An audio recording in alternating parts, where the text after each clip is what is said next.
Shortcut Abdullah के पास आप देखिए कितनी प्रॉपर्टी नाजायज है, जबरी कब्जा है, स्टेट गवर्नमेंट को मिसयूज किया है, अपनी पोजीशन को मिसयूज और अब्यूज किया है। क्यों किया है? Why is he not held accountable? Bulldozer लाओ, उसका घर गिराओ, उसका जो खर्चा आएगा वो भी आप ही दोगे। एक तो जुल्म, उस पे एक और जुल्म, तो आप तो जुल्मी हुए ना। क्या किस चीज़ को बोल रहे हैं नया कश्मीर? अगर यही नया कश्मीर, तो मुझे लगता है हम पुराने कश्मीर में ही अच्छे थे और ये सब चीज़ें नहीं थी हमारे लिए। हर दिन का नया नया कानून यहाँ निकाल रहे, लोगों को जीने नहीं दे रहे हैं।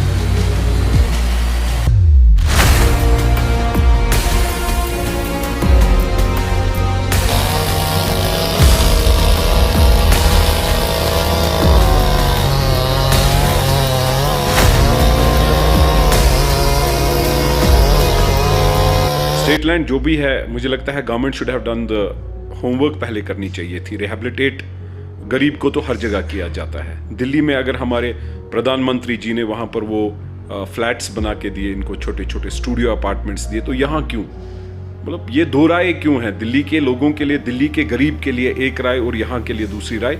मुझे लगता है गवर्नर एडमिनिस्ट्रेशन को प्रॉपर रिहेबिलिटेशन प्लान किया है। मैं वैसे जो स्टेटमेंट मैंने गवर्नर साहब की देखी कि कॉमन मैन को टच नहीं किया जाएगा, अगर वो लेटर एंड स्पिरिट फॉलो होता है कि गरीब को कहीं 5 मलरा 10 मलरा जिसके पास है, अबव 10 मलरा, अबव 1 कनाल, encroach the land, there is no problem. But क्योंकि ये जमीन भी हमारी है ना, देखिए हमारी जमीन को हम कब्जा करने दे रहे हैं किसी लोगों को, लेकिन जब मैं नजर डालता हूं इस पे, यकीन मानिए मुझे दिख रहा है कि बड़े बड़े मगरमच्छों ने कब्जा कर रखा है स्टेट लैंड का, और मुझे लगता है वो नाजायज है, मजहबी भी नाजायज है, सियासी पे भी उसके मुझे लगता है कि हमें एक्शन लेना चाहिए, इखलाकी भी वो ठीक नहीं है।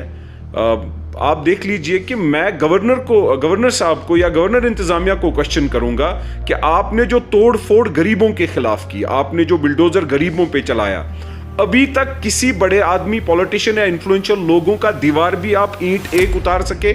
नहीं उतार सके। क्यों नहीं? This question is for governor administration. हम लोगों को हमारा हक है कि आप गवर्नर साहब को ये पूछना और इंतजामिया से पूछना। हम उनका गिरेबान पकड़ेंगे इस बात के लिए कि why is there a different thermometer for the poor and different thermometer for the rich and influential. हमें बोला गया है कि बड़े साहब जो हैं यहाँ के, जैसे उन्होंने पिछले खानदान के साथ वास्ता रखा था, उस खानदान के साथ वास्ता रख के उन्होंने जबरी कब्जा किया है स्टेट लैंड पर। अब आज की डेट में हम जो आम इंसान सुनते हैं वो ये सुनते हैं कि उन्होंने आज वास्ता बनाया है दिल्ली से, और शायद दिल्ली ने उनको कोई वादा भी दिया है कि कोई बात नहीं, हम आपको शील्ड करेंगे। अगर उनको शील्ड करना है तो गरीबों को क्यों? गरीबों पे जुल्म क्यों? देखिए मैं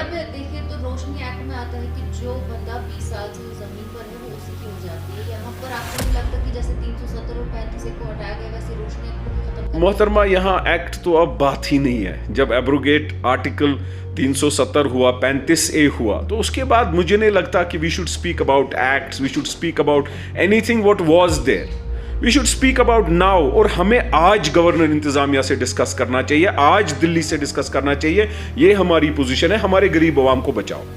वही है ना सर, वही तो मैं पूछ रही हूं कि आपको लगता है कि वैसे रोशनी एक्ट को भी खत्म करने की कोशिश कर रहे हैं? रोशनी एक्ट तो सक्सेस हुआ ही नहीं। रोशनी एक्ट को भी अगर हम देखेंगे, जो रेवेन्यू आना चाहिए था वो रेवेन्यू आया नहीं। रोशनी एक्ट एक ऐसा ये बनाया गया था, उसकी आड़ में बचाया तो इन्होंने बड़े लोगों को, बचाया तो इन्होंने अपने लोगों को, बचाया तो इन्होंने अपने रिश्तेदारों को। आप देखिए, मैं मिसाल दूंगा अब्दुल्ला खानदान साहब की। देखिए, उन्होंने एक चीज रखा है कि वो पर्ची निकाली है शेख साहब ने, मरहूम शेख साहब, अल्लाह ताला उनको जन्नत नसीब फरमाए, उन्होंने पर्ची दी अपने बेटे को, तो उसका बेटा शॉर्टकट उस पर्ची से करके वो बन गया सीएम और बन गया पार्टी प्रेसिडेंट। अब उन्होंने आगे पर्ची दे दी और आगे सीएम बनाया बेटे को, तो अब फाइनली जो उमर अब्दुल्ला है, he is a shortcut Abdullah. Shortcut Abdullah के पास आप देखिए कितनी प्रॉपर्टी नाजायज है, जबरी कब्जा है, स्टेट गवर्नमेंट को मिसयूज किया है, अपनी पोजीशन को मिसयूज और अब्यूज किया है। क्यों किया है? Why is he not held accountable? Is BJP only trying to show the stick and give them the carrot of doing a partnership in power? What is the reason? We want to know, common man wants to know. मैं अगर नुमाइंदगी करूंगा, अगर मैं आवाज उठाऊंगा किसी के बिहाफ पे, मैं सिर्फ गरीब के लिए आवाज उठाऊंगा, क्योंकि गरीब को उसका हक दिलाना, गरीब ने छत बनाया है, गरीब के पास रहने के लिए जगह नहीं है। उसने अगर जमीन पे कब्जा किया है, उस जमीन के कब्जे करने के लिए पैसा किसी मुलाजिम को दिया होगा रेवेन्यू डिपार्टमेंट के, या किसी मंत्री को दिया होगा तब के। और मुझे लगता है गरीब को 5 मलरा 10 मलरा से हटाना ये नाजायज है। हाँ, उसके अलावा आप देख लीजिए, मुझे बताइए, आपने जो लिस्ट निकाला, गवर्नर इंतजामिया ने जो लिस्ट निकाला, क्या उस लिस्ट में एक भी इन्फ्लुएंशियल आदमी की एक ईंट टूटी? नहीं टूटी। लेकिन बिल्डोजर कहां चले, लैंड रिट्रीव कहां हुआ? बस आम इंसानों को रिट्रीव किया गया। आप कोई भी इलाका उठाइए, आप कहीं भी उठाइए, तो question and onus lies on honourable governor, lieutenant governor साहब, मनोज सिन्हा साहब, you are answerable to people today because you are on the chair. You have to answer people. मैं वैसे वेलकम भी करता हूं आपकी स्टेटमेंट पे जो आपने कल कहा, लेकिन मुझे ये नहीं पता कि वो आप will you be able to follow it in letter and spirit. देखो, जम्मू कश्मीर में जो भी होता है अचानक से ही होता है। यहाँ बर्फ़ होती है, अचानक से होती है, बारिश होती है, अचानक से होती है, हालात बदल जाते हैं, अचानक से बदल जाते हैं, स्टेट से यूटी अचानक से हो जाता है, हमें खबर नहीं रखी जाती। और अब ये कानून आ गया तो मैं तो सीधा सीधा इतना बताना चाहूँगा, जितने भी हमारे गरीब तबके के लोग हैं जो इस ज़मीन पे कोई खेत बनाता है या कुछ करता है, किसी का छोटा मोटा घर है, आप उनको क्यों तंग कर रहे हो? आप पहले टॉप ऑर्डर्स के लोगों को तंग करो, जिनके पास 200 कनाल है, 300 कनाल है, 400 कनाल है, जिन्होंने बड़े बड़े होटल बनाए हैं, जिन्होंने बड़ी बड़ी बिल्डिंग्स बनाई है। आप पहले टॉप ऑर्डर से आइए, फिर आप बॉटम ऑर्डर की बात कीजिए। पहले आप बड़े बड़े ब्यूरोक्रेट्स की बात कीजिए, जिनकी लैंड 300 कनाल 400 कनाल है। क्यों नहीं आगे लाते उन लोगों को? किस चीज़ से आप डर रहे हैं? क्या वो कल को आपको फाइनेंस कर रहे हैं? क्या वो कल को आपको फाइनेंसर है? क्या चीज़ है ऐसा? क्या आप छोटे तबके के बंदे को, पहले तो यहाँ पे देखो कश्मीर में ड्रग्स बढ़ रहा है, उसके साथ साथ ये यूथ जाएगा तो जाएगा, आप इसको ओवर डिप्रेस कर रहे हो। और अगर एलजी साहब कश्मीर से रिश्ता बनाना चाहते हैं, अगर कश्मीर की लोगों की बात करना चाहते हैं, हक़ की बात करना चाहते हैं, छोड़िए सब चीज़ें, आपने हमसे क्या छीना क्या नहीं किया, लेकिन एट लीस्ट अब हमारे ज़मीनों को भी तो छोड़ो। एटलीस्ट कल को आप बोलोगे कोई कब्रिस्तान होगा, ये भी उनकी स्टेट लैंड पे होगा, तो इसका मतलब आप वहाँ के मुर्दों को भी बाहर निकालोगे। बिल्कुल। अगर हम रोशनी एक्ट के बारे में बात करें, रोशनी एक्ट बोलता है कि जिसके पास 20 साल तक जमीन रहती है वो उसी के नाम पर हो जाती है, जी, किसी का नहीं है। लेकिन ये जो जमीनें हैं 100 सालों से इनके पास जी, आपको नहीं लगता कि जैसे 370 और 35 को हटा के आप इसी तरीके से रोशनी एक्ट? सही बात है। देखो, इसमें तो मुझे साजिश ही लग रही है, बू आ रही है इस चीज़ की, कोई अच्छी खुशबू नहीं आ रही है। अच्छी खुशबू वो होती, चलो अब जिसके पास जो लैंड है, गरीब इंसान है, वो गुजारा क्या कर, वो कहाँ रहेगा? मुझे बताओ, कश्मीर के हालात, ऊपर से विंटर, और आप कह रहे हैं कि बिल्डोज़र लाओ, उसका घर गिराओ, उसका जो खर्चा आएगा वो भी आप ही दोगे। एक तो जुल्म, उस पर एक और जुल्म, तो आप तो जुल्मी हुए ना। तो इतनी जुल्मी वाली एडमिनिस्ट्रेशन क्यों कर रहे हैं आप? सिंपल सी बात है, अगर कोई गरीब तबके के इंसान है, आप बाद में अपनी कानून की वो स्याही चलाइए, बाद में कानून का बिल्डोजर चलाइए, लेकिन पहले टॉप ऑर्डर के जो बड़े बड़े पॉलिटिशियंस हैं, मैं नाम नहीं लेना चाहूँगा, जहाँ पे आप मेरा इंटरव्यू ले रहे हैं, इसके अगल बगल में भी बहुत सारे पॉलिटिशियंस हैं, आप पहले उनके गिरेबान में हाथ डालो, उनके घरों पर उनकी हांडियों में हाथ डालो, फिर एक गरीब की हांडी में हाथ डालो।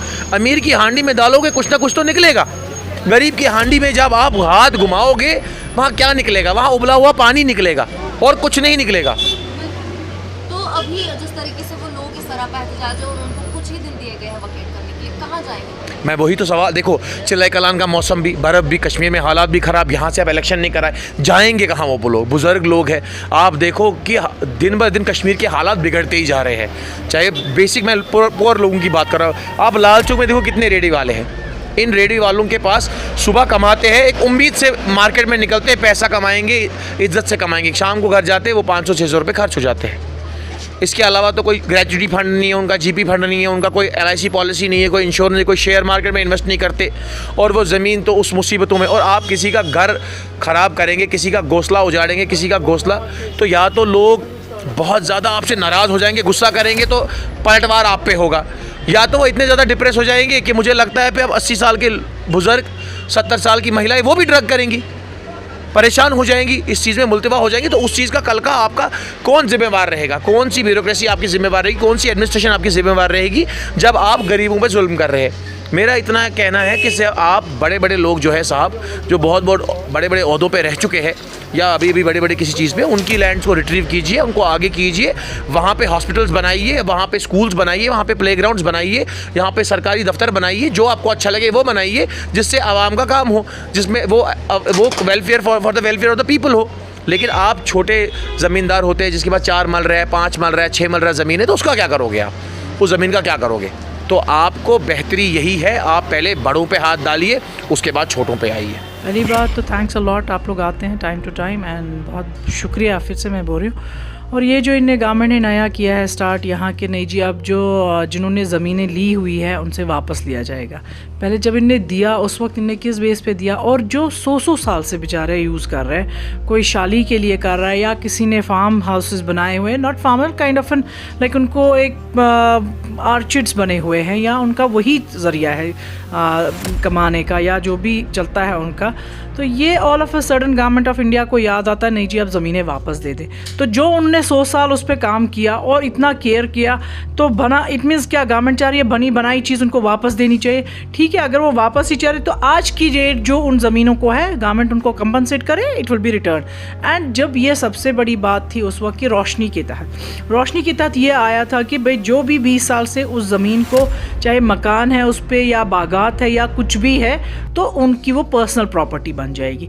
अब इतने साल के बाद इनको ये याद आ रहा है जी नहीं जी अब ये ज़मीनें भी वापस दे दें, ये बागात वापस दे दें। किस बेस पे? क्या लोगों को ये बेघर करना चाह रहे? कुछ लोग, मुझे लगता है मैक्सिमम लोग उसमें एक गरीब तबका है जो बस 3-3 4-4 मलरों पे घर बनाए हुए हैं और अपनी रोज़ी रोटी कमाते हैं और उनमें जा के शाम को अपने घरों में बैठते, तो उनको बेघर करना चाह रहे हैं। या ये क्या किस चीज़ को बोल रहे हैं नया कश्मीर? अगर यही नया कश्मीर तो मुझे लगता है हम पुराने कश्मीर में ही अच्छे थे और ये सब चीज़ें नहीं थी हमारे लिए। हर दिन का नया कानून यहाँ निकाल रहे, लोगों को जीने नहीं दे रहे हैं, हर दिन कुछ ना कुछ ऐसी प्रॉब्लम्स क्रिएट कर रही है जो यहाँ की एलजी गवर्नमेंट है, ना कि वो लोगों को आसानी करे, हर दिन प्रॉब्लम में डाल रहे हैं। आपको नहीं लगता मैम कि जिस तरीके से 370 और 35 को खत्म किया है उसी तरीके से कुछ एक्ट खत्म करने की कोशिश की जा रही है? मुझे लग रहा है ये एक बनी बनाई चाल बन रही है, एक साजिश है लोगों को परेशान करने की, और हर दिन कुछ ना कुछ नया ये ऐसा लेके आते भाई अब ये है तो ये वापस करो। कभी इनने कुछ दिन पहले, कुछ मंथ्स पहले इनने बोला था जी यहाँ वोटर्स बाहर से आएंगे, तो क्या मतलब था वो वोटर्स का बाहर से लाना? क्या यहाँ के लोग कम थे? क्या यहाँ के लोग वोट नहीं डाल रहे थे? या इनको पता है हम लोग नहीं जीत पाएंगे तो इसीलिए ये बाहर से वोटर्स ला रहे? हर दिन किस लिए ये परेशानी? आप यहाँ कश्मीर में अपना समझ के काम करिए, जम्मू कश्मीर के लोगों को अपना समझिए, तब देखिए लोग आपके पास कैसे आते हैं, उनके मसले हल करें, ना कि उनके और मसले बढ़ा रहे हैं। इस तरह तो यहाँ कश्मीर के लोग दिन ब दिन और भी पीछे होते जा रहे हैं। यहाँ अनएम्प्लॉयमेंट इतना है, लोगों के पास जॉब नहीं है, बाहर जा रहे, यूथ यहाँ का बाहर है, इतने परेशान है माँ बाप कि हमारे बच्चे बाहर है, ना उनको कोई खाना पकाने के लिए कोई है, ना जॉब से, पढ़े लिखे लड़के लड़कियां बाहर जा रही हैं। किस लिए? उनको तो जॉब से, यहाँ कुछ प्राइवेट कंपनीज तो लाइए जहाँ उनको एटलीस्ट एडजस्ट कर सकते हैं, जहाँ उनका एटलीस्ट ये तो हो कि वो कमा रहे हैं, अपने माँ बाप के साथ रह रहे हैं, ना कि आप उनकी रोज़ की प्रॉब्लम्स क्रिएट कर रहे हैं। या तो ये आप क्रिएटेड प्रॉब्लम्स है, आप इनको रोज़ क्रिएट कर रही हैं एंड रोज़ कुछ ना कुछ आप टेबल पे लेके दे रहे हैं लोगों को। आज भाई ये प्रॉब्लम है, इसी तरह नहीं है रोशनी का भी, अब ऐसा ऐसा भाई जी रोशनी जो एक्ट है वो ख़त्म करो। क्यों? क्या लोग घरों में नहीं रह सकते हैं? क्या अपने इस घर में जिन्होंने पूरा खून पसीना उड़ाया लगाया और उस पर बनाने लगे, और लास्ट पे ये था कि हम लोग रहेंगे, 2 कमरे हैं 3 कमरे, हम अपने बाल बच्चे लेके उनमें रह रहे हैं, आज उनको वो भी वहाँ से बेघर कर रहे हैं। ये कहाँ का इंसाफ है? मुझे नहीं लगता है सेंटर को ऐसा स्टेप करना चाहिए जिससे वो लोगों में और दुश्मनियाँ और दिल उनके खट्टे हो रहे हैं। यहाँ दोस्त बनिए लोगों के, न कि दुश्मन।